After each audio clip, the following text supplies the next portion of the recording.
속도가 너무 빠를 땐 을에 락을 걸어 놓습니다. 락은 전동 킥보드에서 슈퍼카에 이르기까지 예의 없이 걸려 있는데 이는 적당한 안전 속도를 유지하기 위한 대비책입니다. 그런데 그 락이란 건 비단 이런 탈 것들에만 걸려 있는 게 아닙니다. 우리가 살고 있는 우주에도 락이 걸려 있긴 매한 가지입니다. 가령 빛의 속도를 보면 대략 초속 30만 킬로미터가 나옵니다.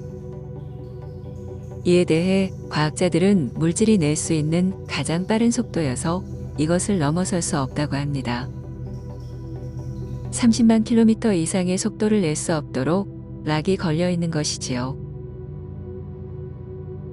이런 락에 의해 빛이 움직이는 것처럼 착시를 일으키기도 합니다.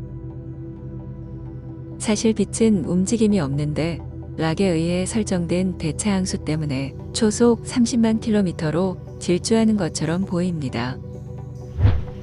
광속불변의 법칙 역시 같은 이유 때문이고요. 그리고 에너지, 질량, 속도가 동질에 거시되는 이유 또한 락에 의한 대차 항수 때문이고 시공이 상대적으로 변화하는 건 역시 락을 보호하기 위한 안전장치인 셈이지요. 결과적으로 우리가 알고 있는 물리법칙이란 바로 락이 걸려있는 차원의 설정값인 것입니다. 그렇다면 생명체는 어떨까요? 생명체 역시 락이 걸려 있습니다. 물질에만 락을 걸어 놓는다면 문제가 발생합니다.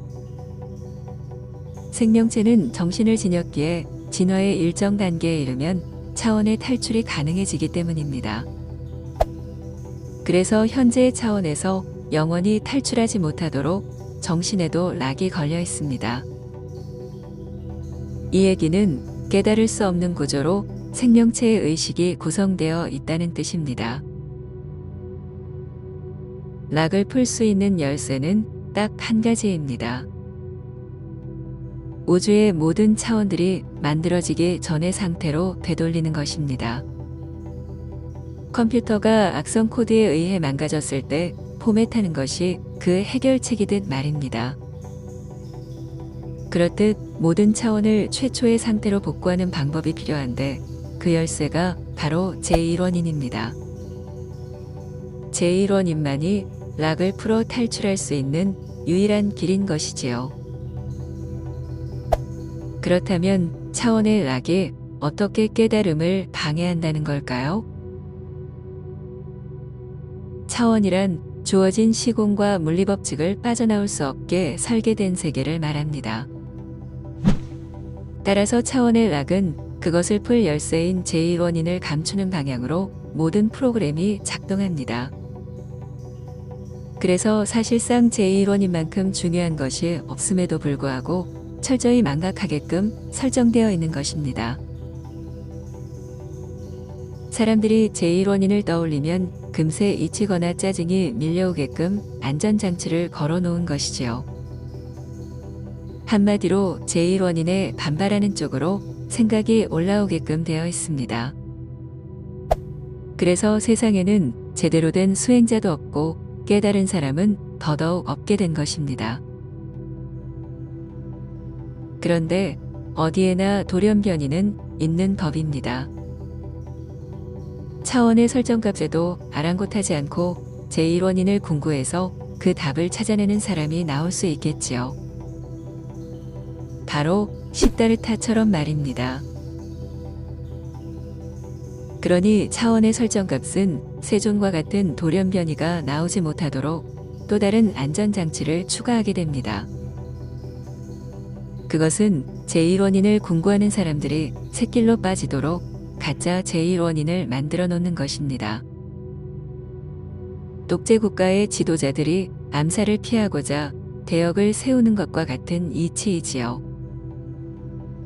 그것이 바로 여러분들이 여태껏 진리라고 굳게 믿고 있던 제반의 수행과 그 경지들입니다. 수행자가 제1원인을 궁구하고 그 답을 찾으려고 하면 부지불식 중 삼천포로 빠지게 됩니다. 가령 마음을 비웠더니 선정이 밀려와 괴로움이 사라지고 열반에 이릅니다. 혹은 생각에서 자유로워지면서 순수의식의 알아차림만 남게 됩니다. 이때 매우 만족스러운 상태가 되면서 애초에 세웠던 제1원인에 대한 목표가 사라져 버립니다. 달콤한 꿀에 빠져 헤어나오지를 못하게 되는 것이지요. 결국 제1원인으로 가는 길목에 설치된 열반, 해탈, 절대, 극락, 선정, 삼매 같은 지뢰를 밟음으로써 실패하고 맙니다. 그리고 그 실패자들은 깨달음의 가면을 쓰고 자신들이 밟은 지뢰를 평생토록 선전하게 되겠지요. 사실상 모든 종교와 수행은 이런 지뢰들에 의해 만들어지게 됩니다. 익히 알다시피 세존은 브라만교에서 진리라고 주장했던 절대와 해탈, 열반에 모두 도달해 봤습니다. 남들은 그 상태에 이르면 꿀 빠는 거라고 환호성을 치지만 세존은 그것이 꿀이 아니라 족쇄라는 것을 분명히 알아챘습니다. 결국 세상에 있는 모든 가르침에는 답이 없다는 것을 확신한 것이지요. 그래서 홀로 수행에 임했고 일찍이 세상에 없었던 가르침, 바로 불교가 나올 수 있었던 것입니다. 불교는 한마디로 차원의 설정값을 포맷하여 제1원인에 이르고 이로써 무상정등각을 이루는 위대한 가르침인 것입니다. 세존은 이후 가르침을 내리려 했지만 차원의 설정값이 얼마나 강한지를 뼈저리게 알게 되었습니다. 그 설정값을 어디다 심어 놓았는지 살펴보니 바로 나입니다. 나가 어떡하든 달콤한 꿀을 빨기 위해 5만 가지 생각을 일으키고 있는 것이지요. 여기서 차원의 설정값이 강력하게 작동하게 된 것입니다. 그래서 일단 그놈의 나부터 약화시켜야겠다는 생각을 하고 무화를 들고 나오게 됩니다. 나라고 할 것이 없으니 나에 대해 그만 신경을 끄라는 얘기입니다. 나에 대한 관심을 접으면 남는 것이 무언가요? 그냥 궁금함입니다. 그 궁금함의 꼭지점은 당연히 제1원인이고요. 하지만 나에 대한 관심이 조금이라도 남게 되면 나가 잘 되는 방향으로 생각이 흐르고 결국 깨달음, 붓다, 해탈, 열반, 극락, 절대 같은 개념으로 나아갈 수밖에 없습니다. 락의 함정에 빠지고 마는 것이지요. 결론적으로 우리가 사는 세상은 깨달을 수 없는 구조로 단단하게 설계되어 있습니다. 어설프게 적당히 만들어질 수가 없는 것이지요. 그러니 지금 당신이 진리라고 100% 확신하는 것부터 의심하셔야 합니다. 바로 그런 확신이 락 그 자체이니까요. 왜 붓다가 불법을 설하고도 설한 바가 없다고 했고 붓다를 만나면 붓다를 죽이라는 얘기가 나올까요? 이 세계에 펼쳐지는 모든 이론과 논리, 설법, 경전 등등의 것들이 우리 차원에 한정된 불완전한 것들이기 때문입니다. 최고의 가르침인 불경과 무상의 존재인 붓다에서마저 자유로워지라는 얘기가 그래서 나오는 것이지요. 이런 자유의 근본은 무아에서 나옵니다. 무아의 상태에서 궁금함만 남겨놓는 것, 이것이 수행입니다. 여기서 3차원으로부터의 탈출 속도가 싹틉니다. 그리고 그 탈출 속도를 최대치로 끌어올리기 위해서 제2원인의 연료가 필요한 것이고요.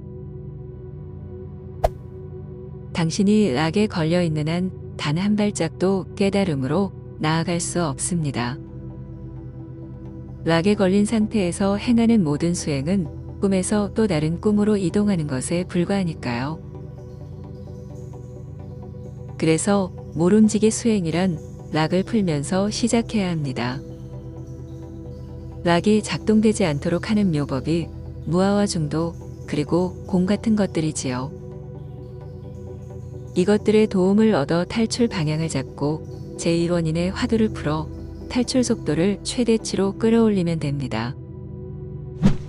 이것이 세존이 여러분들께 전한 불교의 알파와 오메가입니다. 당신은 아직도 성인이라 일컫는 사람들이 만든 관념에 사로잡혀 그것을 진리라고 믿으며 살아가고 있나요?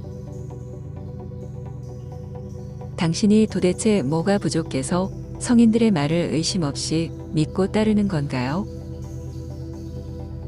수천 년을 거슬러 올라가면 무당이나 주술사도 범접할 수 없는 성인이었습니다.